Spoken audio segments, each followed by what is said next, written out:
믿음의 한 걸음이라는 제목으로 말씀을 전하기를 소원합니다. 우리는요, 종종 눈앞이 캄캄해진다라는 표현을 사용하고는 합니다. 이것은 보통 갑작스러운 상황이나 절망적인 상황에서 어떻게 해야 할 바를 알지 못한 채 우왕좌왕하는 모습을 묘사할 때 사용합니다.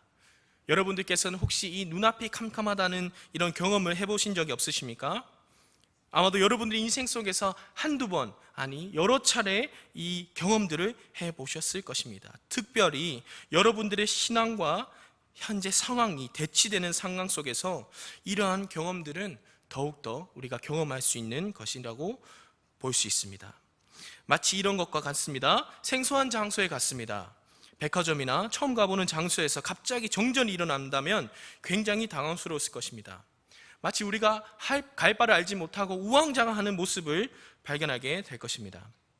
그러나 여러분, 집안에서 정전이 일어난다면 익숙한 곳이기 때문에 손을 더듬어서든 기어서든 우리가 촛불을 자연스럽게 찾을 수 있을 텐데, 익숙하지 않은 곳에서는 아주 혼란스럽고 어떻게 해야 될지 참으로 어려웠고 갈 바를 알지 못할지도 모르겠습니다.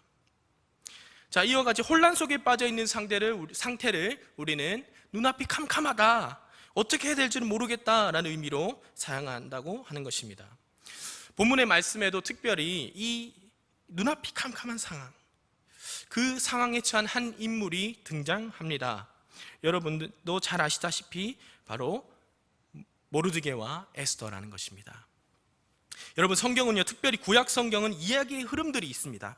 학창 시절에 다들 배우셨던 것처럼 기승전결이 있다는 것입니다. 플롯이 있다는 것입니다. 그것을 우리가 충분히 누린다면 성경은 다만 에스더서가 에스더와 모르드게 그리고 하만의 이야기다라고 그치지 않을 것입니다. 풍성한 이해를 할 수 있게 된다는 것입니다. 여기서 한 가지 당부드릴 것은, 지금부터 여러분들이 주일학교를 통하여서 또는 말씀 묵상과 말씀 통독을 통하여서 아시는 바, 곧 에스더서의 결론을 우리는 모두 다 잊고 처음으로 이 에스더서라는 영화를 본다고 가정해 주셨으면 합니다.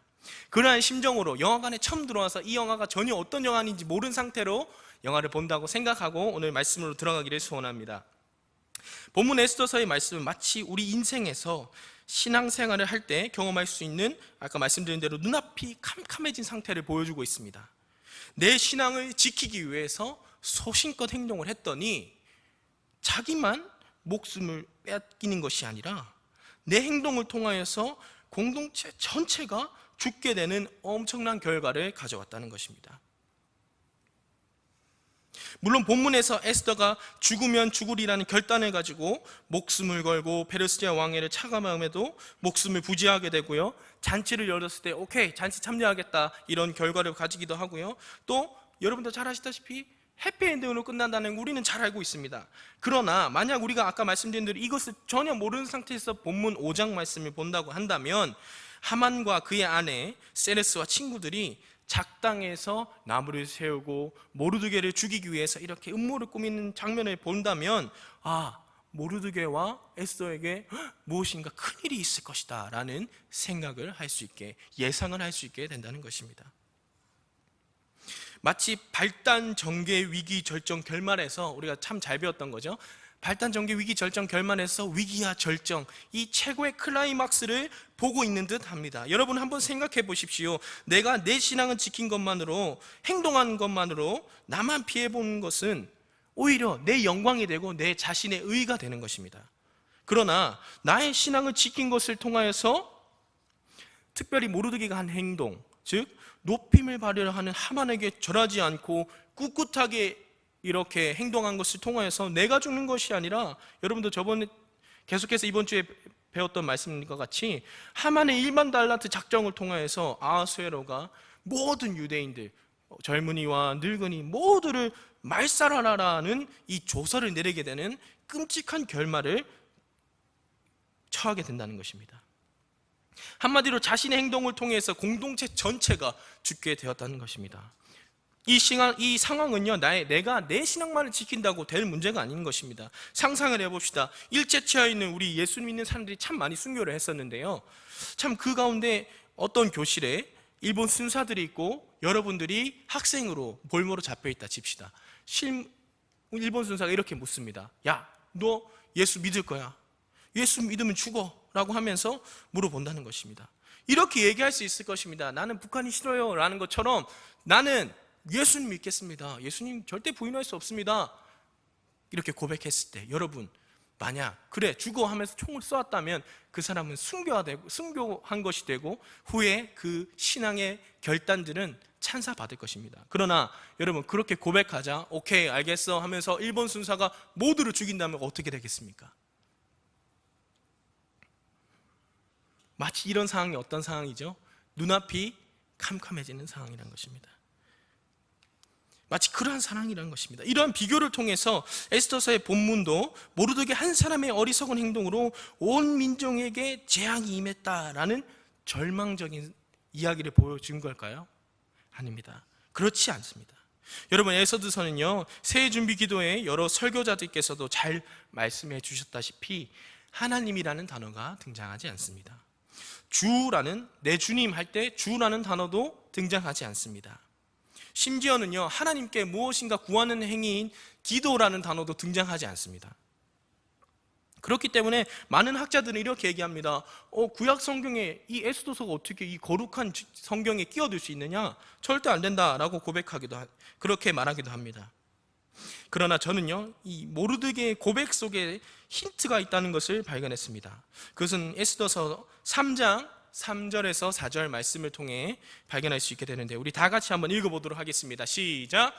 대궐문에 있는 왕의 신하들이 모르드게에게 이르되 너는 어찌하여 왕의 명령을 거역하느냐 하고 날마다 권하되 모르드게가 듣지 아니하고 자기는 유다인임을 알렸더니 그들이 모르드게의 일이 어찌 되나 보고자 하여 하만에게 전하였더라. 아멘. 여기서 모르드게가 하만에게 무릎 꿇지도 않고 절하지도 않은 이유를 물어보니까 뭐라고 대답했습니까? 내가 유다인이기 때문이라고 말씀하고 있습니다. 여러분, 유대인 헷갈리시죠? 유다인과 유대인의 차이는 이 히브리어를 번역하는 것, 음력을 할 때 나눠진 것이고 뜻은 동일합니다. 유다인이 곧 유대인이라는 것입니다. 내가 유대인이기 때문에 결코 하만 앞에 절할 수 없다는 것입니다. 그가 유다인이라는 이렇게 말하는 대목에서 우리는 에스더서 어떻게 보면 전반의 메시지를 엿볼 수 있다는 것입니다. 어떤 학자는 이렇게 얘기합니다. 이 유다인이라고 말하는 의미가요, 비꼬는 의미로 사용되었다고 말합니다. 왜냐하면요, 에스더서의 배경은 바벨론 포로 생활을 지나고 이제 포로 귀환, 곧 고레스 칙령 이후 1차 스룹바벨 귀환, 그리고 2차 에스라 포로 귀환 사이에 끼어 있는 시기였습니다. 자, 스룹바벨이 포로 귀환을 하고 에스라가 2차적으로 포로 귀환하는 그 중간에 끼어 있기 때문에 쉽게 말해서 이건 것입니다. 남들 다 집에 가는데 약속의 땅을 회복하기 위해 다시 가나안 땅으로 돌아가는데 이 사람들은 약속의 땅으로 돌아가기는커녕 이방 땅, 그것도 이방의 대장격인 페르시아의 도성 수산에 있는 사람들이니까 하나님의 약속을 중요하게 생각하지 않는 사람이라고 여겨서 의구, 유대인, 이런 뉘앙스로 표현했다는 것입니다. 결코 잘했다는 의미가 아니라 이 유다인이라는 표현이 부정적인 의미로 사용됐다라고 말하기도 합니다. 그러나 여러분, 에스더서를 자세히 쳐다본다면 저자가 결단코 부정적으로 사용한 것이 아니라는 것을 알 수 있게 됩니다. 에스더서 2장 5절입니다. 제가 읽겠습니다. 도성 수산에 한 유다인이 있으니 이름은 모르드게라. 그는 베냐민 자손이니 기스의 증손이요 시므이의 손자요 야일의 아들이라. 네, 여기서 베냐민의 자손, 기스의 증손, 시므이의 손자, 야일의 아들이라는 것은 우리 저번 김석주 목사님께서 말씀하신 대로 이스라엘 초대왕 사울과 영광성을 보여주고 있고, 뿐만 아니라 3장 2절에서는 이렇게 얘기합니다. 아각 사람 함무다다의 아들 하만. 자, 이것을 통하여서 우리는 이 사울의 후예 모르드게와 사울과 싸운 아말렉 왕 아각의 후예 하만의 싸움이라는 것을 알 수 있다는 것입니다. 그러나 그것이 단순히 후예와 후예 한 사람만의 싸움이 아니라 자연스럽게 이 모르드게를 묘사할 때 이 유다인이라고 사용하는 것을 통하여서 우리는 어떤 의미가 있지 않을까? 아각 사람, 또 유다인, 이 뭔가 대표하는 무엇이 있지 않을까라는 것을 추측할 수 있게 된다는 것입니다.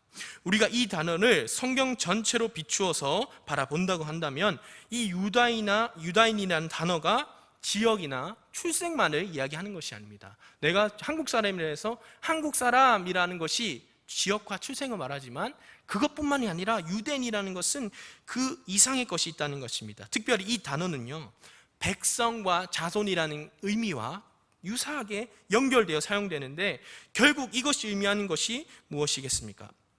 구약 전체를 바라본다고 한다면요, 특별히 하나님과의 언약과 약속의 주인공들 아브라함, 이삭, 야곱, 그리고 모세와 다윗과 같은 인물들이 등장하는 성경에는요, 민족, 자손, 백성이라는 것이 어떤 걸 의미하는지 여러분도 너무나 잘 아실 것입니다.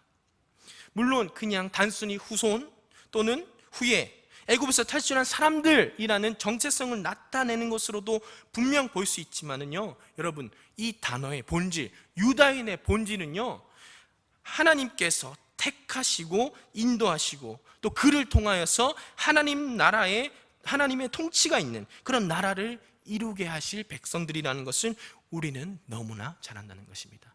자, 그렇다면 여러분들 뿐만 아니라 이 모르드게를 유다인이라고 표현하는 것과 더불어서 에스더를 그냥 에스더라고 하지 않고 우리 2장 7절에 보면 이렇게 나옵니다. 먼저 유대식 표현인 하다사라고 표현한 것입니다. 여러분, 성경에는 우연이 없습니다.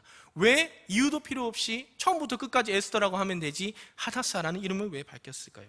그녀가 유다인이라는 것을 말해주기 위함이었다는 것입니다.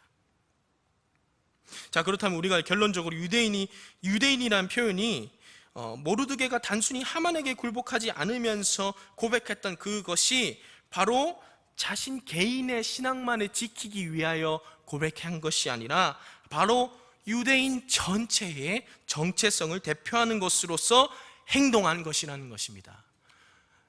하만 앞에서 모르드게가 결단하고 무릎 꿇지 않고 나는 유대인이라고 말하는 것은 내 신앙만을 표현한 것이 아니라 우리가 누구냐, 바로 택함받은 민족 하나님의 백성이 어떠해야 한다는 것을 대표하고 있다는 것입니다. 그렇다면 결탄코 이 사건은 개인의 문제가 아닌 것입니다. 물론 여러분들 잘 아는 모세의 사건이 기억나실 것입니다. 하나님의 백성을 애굽에서 출애굽시키기 위하여서 바로 앞에 갑니다. 바로 앞에 가서 내 백성을 보내라고 말할 때 처음에 바로의 반응은 어떠했었죠? 바로 이렇게 얘기했습니다. 백성들의 노동을 더하기만 했었던 것입니다. 백성을 대표하여 하나님의 뜻을 전하니까 오히려 하가 임했다는 것입니다. 이 모르드게 사건과 일맥상통하지 않는가요? 출애굽 6장 21절 이렇게 얘기합니다. 그들에게 이르되 너희가 우리를 바로의 눈과 그의 신하의 눈에 미운 것이 되게 하고 그들의 손에 칼을 주어 우리를 어떻게 합니까? 죽이게 하려 한다. 백성들이 이 하나님의 뜻을 전한 모세 아론을 통해서 괴로우니까 너희들이 나를 죽이려고 한다, 우리를 죽이게 한다라고 고백했다는 것입니다. 본문의 말씀에서도 아마 백성들, 특별히 이 수산성에 남아있는 이스라엘 백성, 유다 백성들은 모르드게를 비난했을 것입니다. 너희 때문에 우리까지 다 죽게 되었다. 그러나 이것은요, 아까 말씀드린 대로 하나님의 분명한 뜻이었습니다. 하나님이 원하시고 계획하시고 정말 뜻하신 그런 행위였다는 것입니다. 왜냐하면 그들이 바로 약속의 백성, 택함을 받은 백성, 유다인이었기 때문입니다. 유다인에게는요, 하나님보다 높은 이가 없는 것입니다. 결국 이 사건은 몇 사람의 대결이 아니라 하나님의 백성과 하나님의 백성이 아닌 자들과의 대결이 되는 것입니다. 우리는 물론 결론을 다 알기 때문에 마음이 편합니다. 이 사건을 접해도 어차피 모르드게가 결국 승리할 거야 라는 거 다 알고 있어요. 마음이 너무 편해요. 그러나 여러분, 아까 말씀하셨다시피 지금은 처음 에스더서를 보고 있습니다. 그렇기 때문에 여러분, 내가 모르드게요, 내가 에스더라고 생각을 해봅시다. 굉장히 압박감 들지 않겠습니까? 나 때문에 그 셀 수도 없는 많은 유대인들이 다 죽게 생겼습니다. 어린아이, 노인, 막론하고 다 죽이라 했지 않습니까? 그 상황의 심각성은 차마 말로 표현할 수 없었을 것입니다. 그 상황에서 모르드게와 에스더의 결단이 바로 본문 말씀 5장의 내용입니다. 제국의 왕 페르시아의 왕 아하수에로 앞에 허락 없이 나간 것, 그것은 엄청난 사건이었습니다. 에스더서를 계속하면서 여러분도 아시다시피 이 페르시아는요, 큰 제국이었습니다. 정복을 하는 전쟁을 계속했기 때문에 암살의 위협을 쉴 수 없이 경험했을 것입니다. 그렇기 때문에 상식적으로 그 왕에게 허락 없이 다가간다는 의미에 대해서 여러분들 한 가지 결론밖에 없지 않겠습니까? 그러나 여러분들이 그 에스더라고 생각해 봅시다. 왕 앞에 나가기 쉬웠을까요? 비록 그가 내 남편이라 할지라도. 오죽했으면 에스더가 이렇게 얘기를 합니다. 죽으면 죽으리이다. 그러나 그는 모르드게와 함께 하나님의 역사하심을 기대했습니다. 왜냐하면 아까 말씀드린 대로 그와 그녀는 유다인이었기 때문입니다. 구약의 이미 전반적인 역사를 통해서 우리는 알고 있는 것입니다. 하나님께서 유다인 백성들을 이제까지도 인도하시고 건지시고 환난 가운데서도 구하시고 구원하셨던 것처럼 이번에도 그와 같이 역사하실 것을 믿었기 때문입니다. 이전에도 그래왔고 앞으로도 계속 말입니다. 그렇기 때문에 모르드게는 내 말고 다른 백성들이 다 죽는 위기에 처했어도 결코 하만한테 굴하지 않았습니다. 에스더는 자기가 죽을 거 뻔히 알면서도 아하수에로 왕에게 나아갔던 것입니다. 왜냐하면 그들은 하나님의 택하신 백성이었기 때문에 하나님의 뜻을 위하여서는 나아갔다는 것입니다. 한 발짝을 내밀었다는 것입니다. 자, 그러자 어떻게 되었죠? 에스더서 5장 2절이 자세히 묘사하고 있습니다. 자, 우리 다 함께 읽겠습니다. 시작! 왕후 에스더가 뜰에 선 것을 본즉 매우 사랑스러움으로 손에 잡았던 금귤을 그에게 내미니 에스더가 가까이 가서 그 금귤을 만진지라.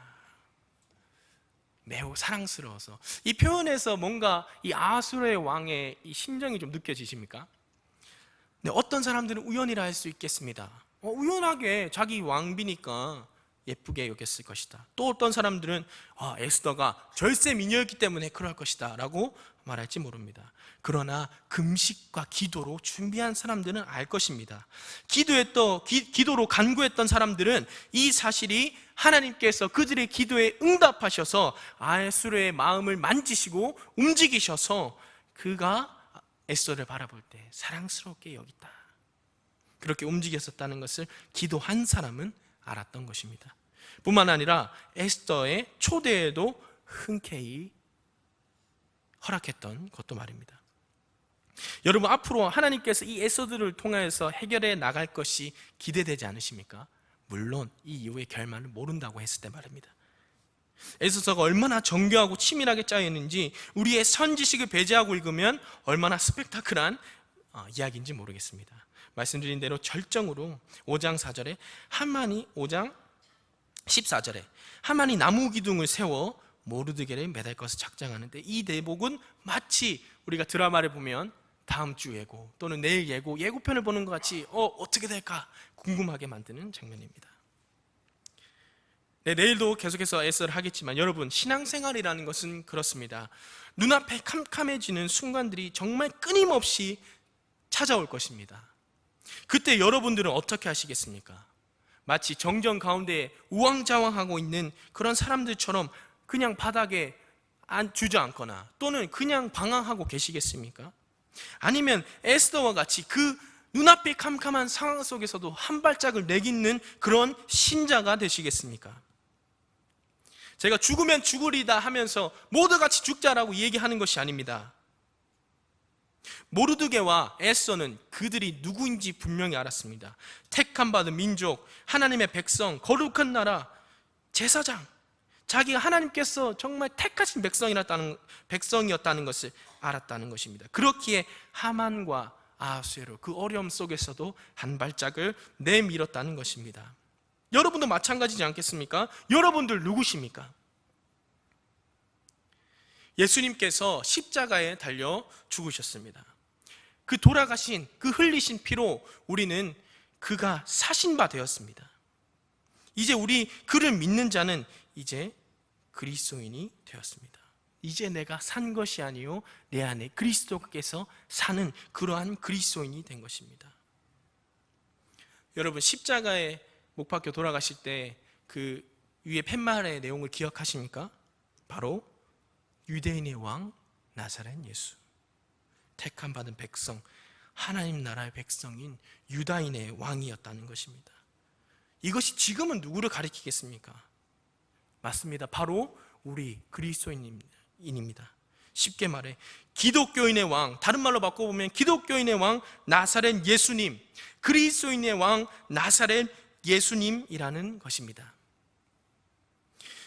여러분, 우리는 그리스도인입니다.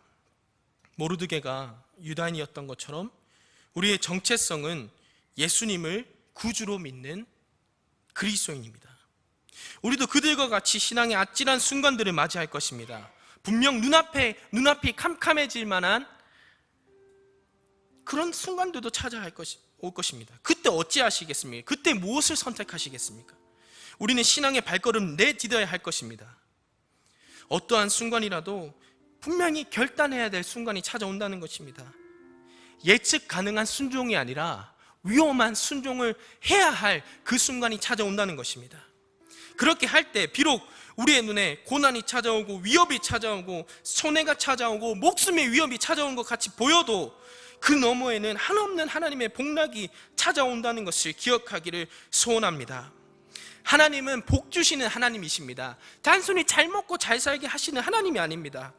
주님은 유다인을 멸망하게 하지 않으셨습니다. 너무나 사랑하셨기 때문에 그 죄악 가운데서도 살리시고 구원하신 분이라는 것입니다. 복 주시기로 약속하셨으면 끝까지 지키시는 하나님이심을 우리는 믿어야 할 것입니다. 그리스도인들도 마찬가지입니다. 우리는 망하지 않을 것입니다. 결국에는 영원한 복락으로 인도하실 것입니다. 그 복을 믿음의 눈으로 바라보는 저와 여러분 되시기를 간절히 소원합니다.